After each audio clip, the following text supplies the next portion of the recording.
Good morning মুখ্যমন্ত্ৰী মহোদয়। উজনিলৈ ওলাইছো, নগাঁৱত মিটিং কৰি আকৌ উজনিলৈ আমি যাম। গতিকে আমি কৰা আকৌ ক'ৰবাত যদি সাহায্য দিবলৈ যাওঁ সেইটোৰ আপোনাৰ হিচাপ লাগে। এইবিলাক কথা বাদ দিলো।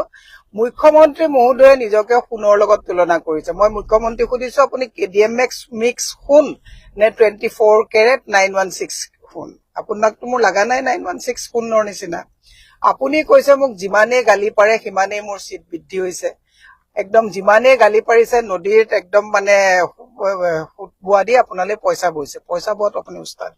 পইচা লোৱাত উস্তাদ কাৰণে আজি অসমখনৰ এই অৱস্থালৈ আজি গতি কৰিলে। আপুনি নিজকে সোণ বুলি কোৱাৰ পৰিৱৰ্তে আপোনাক আমি দুটামান কথা কৈছো। আপুনি যদি সঁচাকে 916 সোণ পিয়ৰ যদি আপুনি সোণ, তেতিয়াহ'লে আপোনাক এটা কথা কৈছো, ৰাইজে যিটো সৰ্বত্ৰে কৈছে যে সুশান্ত বৰগোহাঁই, ধৰ্মেশ্বৰ কোঁৱৰ, পীযুষ হাজৰিকা এওঁলোক ইলিগেল মাইনিঙৰ লগত জড়িত মানে ব্যক্তি বুলি কৈছে। সাহস হবনে? যদি সোণৰ লগত তুলনা কৰিছে, এওঁলোকক তদন্ত কমপ্লিট নোহোৱা পৰ্যন্ত CBI তদন্ত দি এওঁলোকক আপুনি মন্ত্ৰীত্ব পদৰ পৰা বৰখাস্ত কৰিব পৰা আপোনাৰ মানে সাহস হবনে? দ্বিতীয়তে আপুনি কৈছে প্ৰমাণ সহকাৰে দিব লাগে। কিহৰ প্ৰমাণ সহকাৰে দিব লাগে? আপোনাৰ পুলিচ ইমান দুৰ্বল নে? আপোনাৰ প্ৰশাসন ইমান দুৰ্বল নে? ৰাইজে প্ৰমাণ দিব। ৰাইজে প্ৰশ্ন উত্থাপন কৰিছে, অভিযোগ দিছে, প্ৰমাণ আপোনাৰ পুলিচ আৰু প্ৰশাসনে দিব লাগে। তাৰমানে আপোনালোকৰ এই গোটেইবিলাক চিণ্ডিকেটৰ লগত জড়িত নেকি? প্ৰমাণ আমাৰ পৰা কিয় দিব লাগে? আপুনিতো কয় যে আপুনি একদম মানে ভাৰতৰ এজন শক্তিশালী মন্ত্ৰী, শক্তিশালী মুখ্যমন্ত্ৰী এজনক ৰাইজে কিয় প্ৰমাণ দিব লাগে? ৰাইজে অভিযোগ উত্থাপন কৰিছে, প্ৰমাণ আপুনি চৌমতো কেছ দি পেলাই প্ৰমাণ ল'ব লাগে। চৌমতো কেছ কিয় নিদিয়ে? নিজাববীয় গোচৰ তৰি পেলাই কিয় প্ৰমাণ লৈ পেলাই আপুনি তেওঁলোকক মন্ত্ৰিত্ব পদৰ পৰা বৰখাস্ত কৰাৰ আপোনাৰ সাহস নাই? এই কথাবিলাক নকব। আপুনি কৈছে যিমানেই গালি পাৰে সিমানেই মোৰ চিট বৃদ্ধি হৈছে। 102টা চিট পাইছে, কিন্তু পাহৰি গল নেকি ৰিজাল্টৰ দিনাখন প্ৰদ্যুৎ বৰদলৈক আপুনি সুধিছিলে, দাদা আপুনি ইমান ভোট পাম বুলি ভাবিছিলে নে? তেওঁ কৈছিলে নাই, কৈছে মই আপোনাক ভোট দিয়াইছো। EVM বাদ দি, আঁচনি বাদ দি আপুনি নিৰ্বাচন খেলি দেখাওক, তেতিয়া আপোনাক কথাটো কওঁ। চলচাতুৰী কথাবিলাক বাদ দিয়ক। 102টা কিয়, 126টা চিট লওক, কিন্তু অসম ধ্বংস কৰা মূল মহানায়কজন আপুনিয়ে নহয় জানো? আপোনাক প্ৰমাণ লাগে। আপোনাক গীৰ গাইৰ কাৰণে প্ৰমাণ দিয়া হৈছিল, আপুনি কিবা উত্তৰ ললে নেকি? জয়ন্ত মল্ল ঘৰলৈ যোৱা বুন্দাজানত আপোনাৰ লগত যে এতিয়া আপোনালোকৰ তাত যিবিলাকে আমাৰ লগত আন্দোলন কৰিছিল তলুৱা চেতিবলৈ আপোনালোকৰ তাত গল, এই বুন্দাজানৰ যে 100 ফুট ৰাস্তা এনক্ৰছ কৰি যে কৈলাশ শৰ্মাৰ নামত যে পথ বনাইছে, এইটো আকৌ বেলেগ পথৰ কি প্ৰমাণ দিব লাগে? প্ৰায় 3 কোটি টকাৰ ৰাজহুৱা পইচাৰে তাত পথ বনাইছে। সেই পথটো ভাঙি দিবলৈ এক্সকেভেটৰ পঠাব পাৰিব নেকি? JCB পঠাব পাৰিব নেকি? প্ৰমাণ আছে দেখোন তাত। এই বিশ্বজিৎ দৈমাৰী যে অধ্যক্ষ, তেওঁ যে উইমৰাৰ নামত বিভিন্ন কামৰ নামত যে কোটি কোটি টকা খৰচ কৰিছিলে, প্ৰমাণ দেখোন চব আছিলে। ৰঞ্জিত দাসে দিছিলে দেখোন, বৰ্তমানৰ স্পিকাৰ। কিহৰ প্ৰমাণৰ কথা কৈছে মুখ্যমন্ত্ৰী? মই এটা কথা কৈছো, আপুনি নিজকে সোণ বুলি কৈ আপুনি যদি সঁচাকে সোণ, অসমৰ ৰাইজে সোণ পিন্ধা বাদ দিয়ক, কাৰণ এতিয়া সোণৰ প্ৰতি আপুনি ভেজাল পিয়ৰিটি চেক কৰিব লাগিব, কাৰণ মুখ্যমন্ত্ৰী সোণ হবই নোৱাৰে। আজি তাৰিখত অসমখন এনেকুৱা অৱস্থালৈ গুচি গৈছে, মুখ্যমন্ত্ৰী হৈছে ইছ্যু ডাইভাৰ্ট কৰাত বিৰাট সিদ্ধহস্ত। আজি তাৰিখত গোটেই অসমৰ উজনিত মানুহ মেচেকাৰ হৈ গৈছে। জীৱিত থকা মানুহবিলাকৰ মৃত্যুৰ সৈতে এতিয়াও যুঁজি আছে। মানুহে পলসৰ কোবত তাত থাকিব নোৱাৰা অৱস্থা হৈছে। 15,000 টকাটো সুকলমে তেওঁলোকে বিতৰণ কৰিব নোৱাৰাৰ কাৰণে আকৌ তেওঁলোকে স্থগিত কৰি ৰাখিবলগীয়া হৈছে। কিহৰ সোণৰ কথা কয় হে? মুখত বেয়া মাত ওলাব। কিহৰ সোণৰ কথা কয় আপুনি? 15,000 টকাকে 3খন জিলাত দিব, 2খন শিৱসাগৰ, চৰাইদেউ আৰু নাজিৰা, 2খন জিলাত 3টা মানে এলেকাত আপোনালোকে 15,000 টকাকে ডিষ্ট্ৰিবিউট কৰিব নোৱাৰা মানুহজনে নিজকে সোণ বুলি কয়। কিমান বিভ্ৰান্তিকতৰ কথা। অভিযোগ আহিছে, মই কৈছো যে সৰ্বত্ৰে এই সময়তে উঠিব লাগিব, ৰাজনীতি কৰাৰ কথা নহয়। এই গৰমে গৰমে কথাবিলাক উঠাব লাগিব। পিছত গীৰ গাইৰ নিচিনা বিশ্বজিৎ দৈমাৰীৰ যিবিলাক কেলেংকাৰীৰ কথা, এওঁলোকক কেলেংকাৰী কৰিলে প্ৰমোচন পায়, কথাবিলাক গাপ পৰিব। মই সেই কথাটো কৈছো, এপেক্স বেংকৰ কেলেংকাৰী যেনেকে গাপ পৰি গল, এই মানুহবিলাকে এতিয়া সাপ হৈ খুটি বেজ হৈ জাৰিবলৈ গৈছে।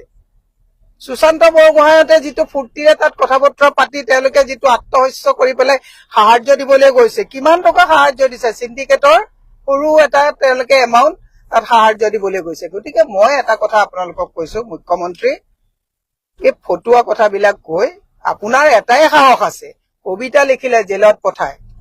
কবিতা লিখিলে জেলত পঠায়। আপোনালোকে কোনোবা যদি ভূমিপুত্ৰৰ মাটিৰ অধিকাৰৰ কাৰণে আন্দোলন কৰে NSA লগাই দিব পাৰে, সেইবোৰ সাহস আপোনাৰ ঠিকে আছে।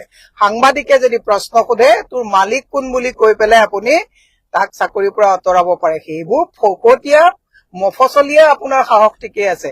কিন্তু আপোনাক মই তেতিয়াহে শুন বুলি কম, তেতিয়াহে সাহস থকা মানুহ মুখ্যমন্ত্ৰী বুলি কম, যেতিয়া সুশান্ত বৰগোহাঁই, পীযুষ হাজৰিকা, ধৰ্মেশ্বৰ কোঁৱৰৰ দৰে চিণ্ডিকেটৰ দালালসকলক আপুনি মন্ত্ৰিত্বৰ পৰা আঁতৰাব পাৰিব। কাৰণ আপুনি নোৱাৰে, কাৰণ বিশ্বজিৎ দৈমাৰীক যদি আপুনি এই গোচৰত যদি মন্ত্ৰিত্ব নিদিলেহেঁতেন তেতিয়া কলোহেঁতেন যে এনকুৱাৰী চলিছে। এপেক্স বেংকৰ বিশ্বজিৎ ফুকনৰ যদি এই কেলেংকাৰী গাপ নিদিলেহেঁতেন তেতিয়া আমি কলোহেঁতেন যে আপুনি সঁচাকে সোণৰ পবিত্ৰতাক অপবিত্ৰ নকৰিব। আপুনি সোণ হবলৈ বহুত ডাঙৰ বহুত বাকী আছে, আপুনি কয়লা হবও পৰা নাই। কয়লাৰো এটা গুণগত মানদণ্ড আছে, ই ক'ৰবাত ইঞ্জিন চালিত চালনতে হওক ক'ৰবাতে হওক লাগে। কিন্তু আপুনি এটা কথা কৈ ঠিকেই কথা কলে যে নদীৰ মানে সুতবোৱা দি পইচা বৈছে। পইচা লোৱাততো আপোনাতকে মাহিৰ কোনোবা আছে নেকি? 2,10,000 কোটি টকা ধাৰৰ বোজা আমাৰ নিচিনা সাধাৰণ মানুহে লৈছো। আমি যে এতিয়া সাহায্য লৈ যে সেই আগৰ সাহায্য লৈ যে আমি উজনিলৈ গৈ আছো, কাকো গল চেপা দি অহা নাই। মানুহে ঘৰত আহি চাউল দি গৈছে, বেবী ফুড দিছে, নতুন কাপোৰ দিছে। কালিও মোক এগৰাকী মানুহে প্ৰায় 50টা শিশুৰ কাৰণে নতুন কাপোৰ দি থৈ গৈছে।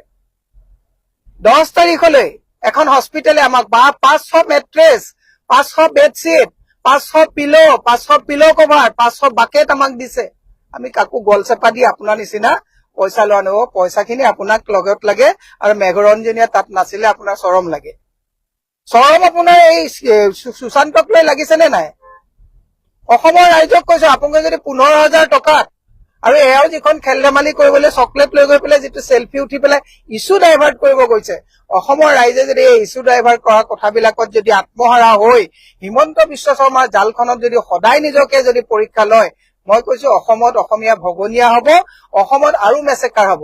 আপুনি দেখিছে এতিয়া আপুনি চাওক সোৱণশিৰি প্ৰজেক্টত NHPC চাই থাকক কি তাণ্ডৱ হবলৈ গৈ আছে।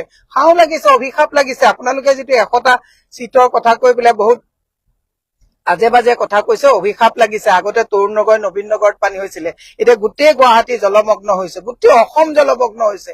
আগতে বানপীড়িত অঞ্চল, বান আক্ৰান্ত অঞ্চল দুটা এটা আছিলে, আপোনালোকৰ ওপৰত খাও আৰু অভিশাপ লাগিছে। বিৰাই কাম নিদিব, বিৰাই কাম বেছি দিন নিদিব। মই সেইকাৰণে মুখ্যমন্ত্ৰী ডাঙৰীয়াক কৈছো, ইছ্যু ডাইভাৰ্ট কৰি মানুহক তুচ্ছ তাচ্ছিল্য নকৰিব। চেলফি উঠিবৰ কাৰণে ল'ৰা ছোৱালী এগাল সুশান্তহঁতক কৈ দিলে এনেও গোটাই দিব। চাব নেকি? মই এতিয়া যদি এইমাত্ৰ মই চামগুৰি গৈ আছো, নগাঁও গৈ আছো, চেলফি চাব নেকি? চেলফি দেখুৱাই দিব লাগে নেকি? মানুহে আমাৰো গালত চুই পেলাই এনেকে চেলফি উঠা ফটো লাগে যদি আপোনাক কওক, মই আপোনাৰ যিমান মানুহ গোট খাইছে সিমান মানুহ দি পেলাই আমি চেলফি উঠাই দিব পাৰিম। নিৰ্বাচন হাৰাটো কেনেকে হাৰিছো আপুনিও ভালকে জানে, বুজিলে? গতিকে মুখ্যমন্ত্ৰীক কৈছো, ইছ্যু ডাইভাৰ্ট নকৰিব। সাহস আছে যদি এতিয়াও কৈছো, সোণৰ কথা নকলে নকলোহেঁতেন। সোণটোন 916 সোণ হওক, এইবিলাক KDM মিক্স ভেজাল সোণ নহব, আৰু আপুনি সোণ হবই নোৱাৰে। আপুনি সোণ হব পাৰে নেকি? 2 লাখ কোটি টকা ধাৰ লগাইছে, টুল টেক্স গোটেইখন লগাই স্কুল বন্ধ কৰিছে। ল'ৰা ছোৱালীক এতিয়া আপুনি কিতাপ কাগজ দিয়া কথা কৈছে, স্কুলেই নাই। অসমৰ ৰাইজক মই এটা বিনম্ৰভাৱে অনুৰোধ কৰিছো, বিধানসভাত এই শিক্ষামন্ত্ৰীজনে কৈছে প্ৰায় 6 লাখ ল'ৰা ছোৱালী স্কুল এৰিছে 2 বছৰত। কিহৰ স্কুলৰ কথা কয়? সোণৰ কথা কয়। এই মুখ্যমন্ত্ৰীক মই সেইকাৰণে ৰাতিপুৱাই কৈছো, উজনিলৈ গৈ আছো, মুখ্যমন্ত্ৰী এই কথাবিলাক সকলোৱে ধৰক। আৰু এই গৰমে গৰমে যদি আপোনালোকে নধৰে, ছেপ্টেম্বৰৰ পৰা ঠাণ্ডা দিন আহি যাব, আকৌ 2 দিনমান আপোনাৰ শুকান হব, মানুহে পাহৰি যাব। আৰু মই বাইদেউসকলকো কৈছো, আঁচনিৰ যে যিসকলে আঁচনিৰ পইচা পাইছে, আগতে কংগ্ৰেছৰ দিনতো দিছে, এতিয়াও দিছে, বেলেগ চৰকাৰ আহিলেও দিব।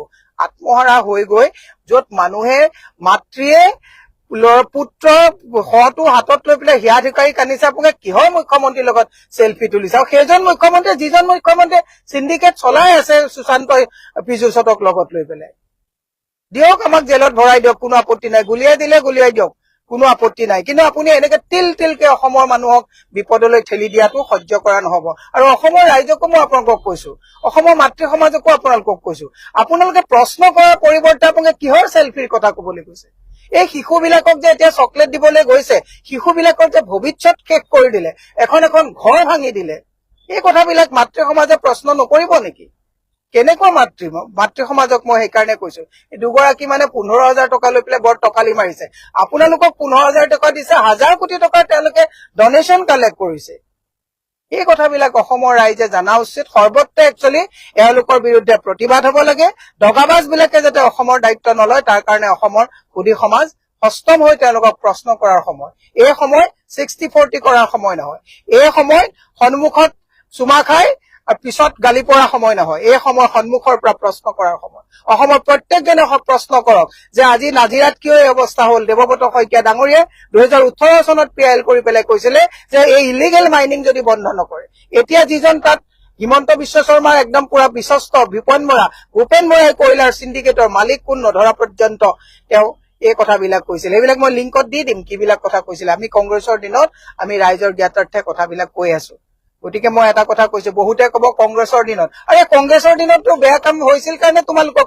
চৰকাৰলৈ আনিছা সেইকাৰণে তোমালোকক চৰকাৰলৈ আনিছে কংগ্ৰেছে যদি বেয়া কৰিছিলে তাৰমানে তোমালোকে সেইটোৱে অনুকৰণ কৰিবা নেকি তোমালোকে বিশ্বগুৰুৰ কথা কয় সবকা সাথ সবকা বিকাশৰ কথা কয় মই দীঘলীয়া আৰু নকওঁ খালি এটা কথাই কৈছো অসমৰ ৰাইজে যদি গোটেই কথাখিনি যদি ভালকে এতিয়াও হৃদয়ংগম নকৰে অসমত অসমীয়া ভগনীয়া হ'ব জুবিন গাৰ্গৰ কথাটো ইছ্যু ডাইভাৰ্ট হৈ গ'ল জুবিন গাৰ্গ মানুহে পাহৰিলে আৰু এতিয়া এই জুবিন গাৰ্গক পাহৰা দিয়ে 2-4 জন আমাৰ নিচিনা মানুহে জুবিন গাৰ্গক মনত ৰাখিছে জুবিন ক্ষেত্ৰৰ আগেদি এতিয়া গৈ আছো চাব আপোনালোকে জুবিন ক্ষেত্ৰৰ কামো স্থগিত হৈ গ'ল শ্ল' হৈ গ'ল মুখ্যমন্ত্ৰী ইছ্যু ডাইভাৰ্ট কৰা সাংঘাতিক য'ত জুবিন গাৰ্গৰ নিচিনা মানুহক হত্যা কৰা হ'ল এই 15,000 টকা পোৱা মানুহসকলে যদি ভাবিছে বাইদেউসকলে যদি ভাবিছে এই সেলফিতে সন্তুষ্ট হ'ব আপোনাৰ কোলাত থকা গৰ্ভত থকা সন্তানটি যে ভৱিষ্যত অন্ধকাৰলৈ এইজন মুখ্যমন্ত্ৰীৰ দিনত গুচি গ'ল মই কৈছো স্বাধীনতাৰ পিছত এনেকুৱা অসমক একদম খুল্লা লুণ্ঠন কৰা মুখ্যমন্ত্ৰী দেখা নাই তেওঁ সোণৰ কথা কয়